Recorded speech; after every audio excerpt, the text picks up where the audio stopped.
Kami dari kelompok 6 ingin mempresentasikan hasil proyek aplikasi komputer. Sebelum itu, saya akan memperkenalkan teman-teman satu kelompok saya. Saya Cindy Nelly Mariska Sinaga sebagai moderator. Selanjutnya ada Dini Oktavio Sitanggang, Eklesia Cynthia Sijabat, Nabila Putri Mustaqim, Rahel Maikeri Sibuya, dan yang terakhir ada Esi Arpiana Simatupang. Baiklah, langsung saja yaitu mengenai landasan teori. Landasan teori akan dijelaskan oleh saudari Rahel Maikeri Sibuya. Kepada saudari Rahel, saya persilahkan. Baiklah, materi yang pertama itu landasan teori. Yang pertama ada mengenai pengertian perusahaan dagang. Perusahaan dagang merupakan kegiatan perusahaan yang aktivitas utamanya membeli produk, menyimpan, dan menjual kembali suatu barang dagang tersebut tanpa mengubah suatu nilai barang dagang tersebut. Menurut Murti, pengertian perusahaan dagang adalah sebuah bisnis perdagangan yang membuat sebuah produksi dan mengelola sumber daya dengan menjadi sebuah bahan untuk membuat sebuah produk yang nantinya akan didistribusikan pada konsumen yang menikmati hasil dari produksi ini. Slide selanjutnya yaitu materi selanjutnya mengenai transaksi perusahaan dagang. Dalam transaksi perusahaan dagang ini ada transaksi pembelian. Dalam transaksi pembelian yang meliputi pembelian barang dagangan atau barang yang akan dijual kembali kepada pelanggan, serta pembelian fasilitas atau peralatan pendukung aktivitas perusahaan yang sesuai dengan kebutuhan. Adapun yang selanjutnya itu penerimaan kas, pengeluaran kas, penjualan. Dalam transaksi penjualan hanya meliputi penjualan barang dagangan.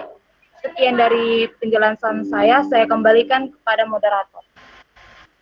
Baiklah, terima kasih kepada saudari Rahel. Selanjutnya itu jurnal umum dan jurnal khusus perusahaan dagang yang saya akan jelaskan sendiri.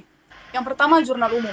Jurnal umum perusahaan dagang adalah jurnal yang mencatat seluruh transaksi keuangan yang timbul akibat kegiatan perdagangan, seperti yang pertama pembelian barang dagang, yang kedua penjualan barang dagang, yang ketiga pengembalian barang dagang yang dijual atau dibeli, atau biasa yang disebut dengan retur, yang keempat potongan atas penjualan atau pembelian.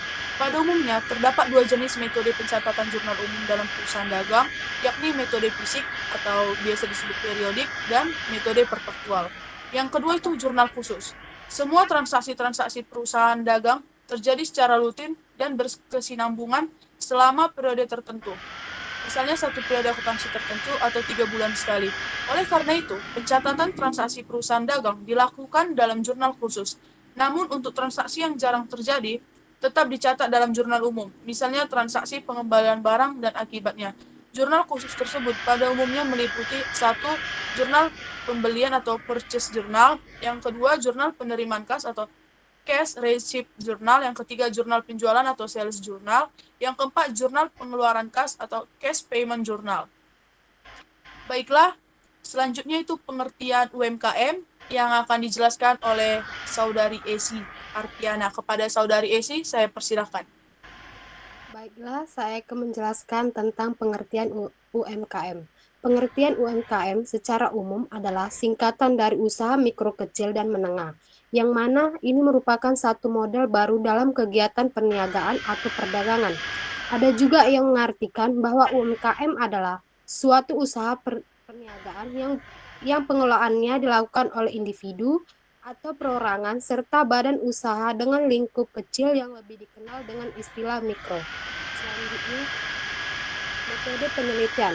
Penelitian ini dilakukan dengan wawancara melalui virtual meet kepada sebuah usaha yang beralamat di Simpang Kayu, Besar Pasar 3 Dusun, 4 Desa Limau Manis Tanjung, Merawah pada tanggal 16 Desember 2020. Adapun subjek penelitian ini adalah Ibu Suci. Dengan usaha Teksa Ponsel, di mana usaha ini yaitu menjual pulsa, paket data, dan aksesoris. Jenis usaha ini adalah perusahaan dagang. Dalam penelitian ini melakukan analisis data secara kuantitatif. Berdasarkan data keuangan yang diperoleh dari lokasi penelitiannya, data tersebut dianalisis dengan menggunakan aplikasi Mayop. Selanjutnya, di sini saya akan menjelaskan hasil dan pembahasannya. Perkiraan dari hasil wawancara. Modal awal pada tahun 2006 adalah 1 juta. beban listrik dan air 1 juta, beban gaji 15 juta rupiah, free-nya 2 juta, retur penjualannya 200.000, pendapatan bersih 10 juta, pembelian aksesoris 50 juta, pulsa dan paket data 200 juta ribu, penjualan aksesoris 30 juta, pulsa dan paket data 300 juta.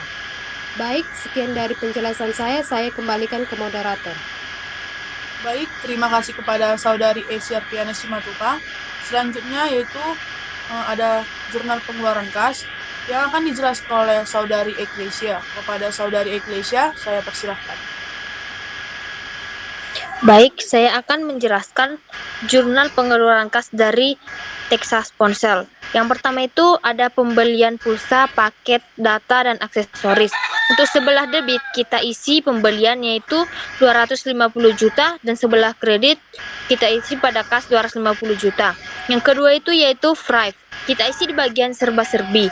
Untuk jumlahnya 2 juta, dan untuk sebelah kas kredit 2 juta juga. Selanjutnya beban listrik dan air di akun serba-serbi, jumlah di sebelah debit 1 juta, di sebelah kredit pada kas 1 juta. Selanjutnya itu untuk beban gaji, juga di akun serba-serbi.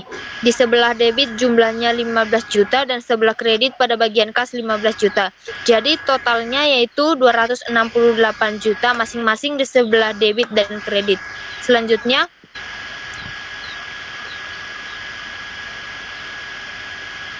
Selanjutnya pada Texas Ponsel jurnal penerimaan kas. Di sini kita akan mengisi semua penjualan-penjualan yang dilakukan oleh Texas Ponsel mulai tanggal 1 sampai 30 November. Dan di sebelah debitnya itu yaitu setelah kita lakukan penjualan bertambah kas. Dan di sebelah kredit bertambah penjualan dengan jumlah masing-masing yaitu 304.006.000.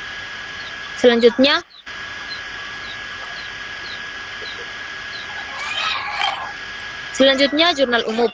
Pada jurnal umum ini kita hanya mengisi retur penjualan saja, di mana retur ini terjadi pada tanggal 2, yaitu dengan retur 25.000. Di sebelah debit kita isi 25.000 dengan keterangan kas, dan sebelah kredit retur penjualan 25.000 di sebelah kredit. Dan tanggal 10 terjadi retur penjualan paket.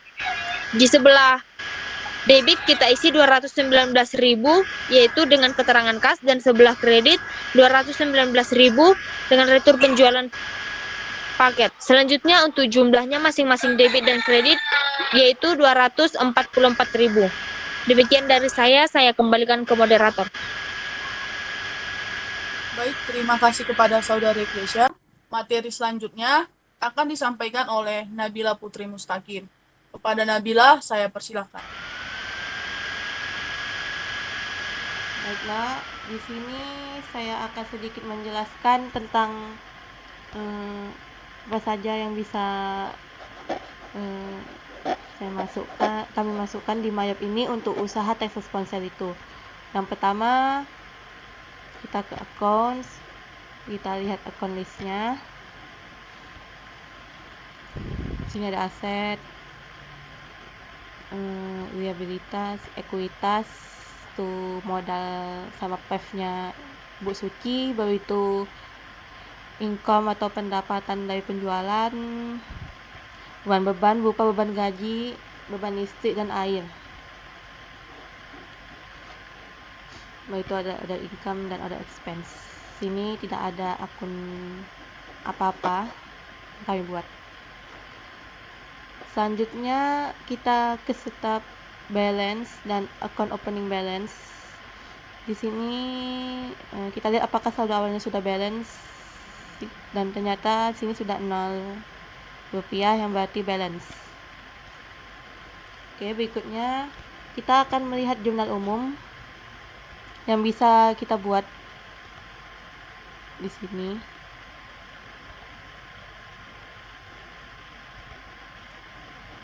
Tanggalnya dari 1 November sampai 30 November 2020 kita display. Jurnal umum ini pada tanggal 2 November 2020 terjadi retur penjualan, berarti kas debit 25.000, retur penjualan dan PH di kredit 25.000. Berikutnya terjadi lagi retur penjualan pada tanggal 10 November 2020 di kas 219.000 di debit dan retur penjualan dan PH 219.000 di kredit. Selanjutnya coba kita akan melihat buku besar.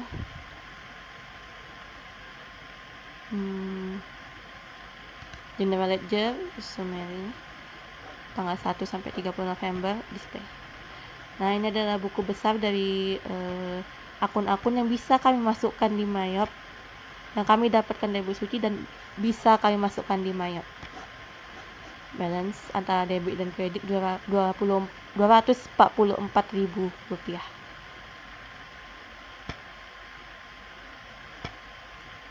Baik, mungkin hanya itu saja yang bisa kami jelaskan dan kami masukkan ke Mayop ini berdasarkan info-info yang kami dapatkan dari narasumber. Jurnal pengeluaran kas dan penerimaan kas tidak kami gunakan dalam Mayop karena inventory dari pemilik usaha kurang lengkap. Jadi kami bingung untuk memasukkan inventorinya. Itu merupakan alasan kami tidak menggunakan atau membuat jurnal pengeluaran kas dan penerimaan kas dalam Mayop ini. Selanjutnya saya kembalikan kepada moderator. Terima kasih kepada Saudari Nabila Putri Mustaqim dan juga kepada Saudari Eklesia. Selanjutnya yaitu mengenai ide atau masukan untuk usaha yang akan dibacakan oleh Saudari Dini Oktavia Sitanggang. Kepada Saudari Dini, saya persilahkan. Baiklah, selanjutnya di sini saya akan membacakan tentang ide atau masukan usaha untuk usaha. Dari proyek yang kami lakukan, kami mengetahui dan mengambil kesimpulan bahwa masih ada UMKM yang tidak memiliki laporan keuangan dan tidak melakukan penjurnalan untuk usahanya. Sehingga untuk itu, untuk membuat seorang pedagang kesusahan melihat pemasukan dan pengeluarannya setiap bulan, sehingga kami menyarankan agar pedagang atau pengusaha memakai aplikasi seperti Mayop atau aplikasi-aplikasi sederhana yang dapat didownload di Play Store, seperti Buku Kas, Buku Warung, dan lain-lain, sehingga bisa membantu para pedagang untuk membuat laporan keuangan, penjurnalan, dan memudahkan dalam mengembangkan usahanya. Selanjutnya, kesimpulan. Dapat disimpulkan dari hasil penelitian kami ini, dalam pencatatan keuangannya masih sederhana, perlu dikembangkan agar lebih terarah, karena dengan adanya pencatatan dan penjurnalan dalam usaha, maka akan mempermudah pemilik usaha itu sendiri baik dalam mengetahui laba atau rugi untuk mengembangkan usahanya lagi ke depannya. Sekian dari saya kembalikan kepada moderator. Baiklah, sekian hasil dari proyek kami. Jika ada kesalahan dan kekurangan, kami mohon maaf. Sekian dan terima kasih.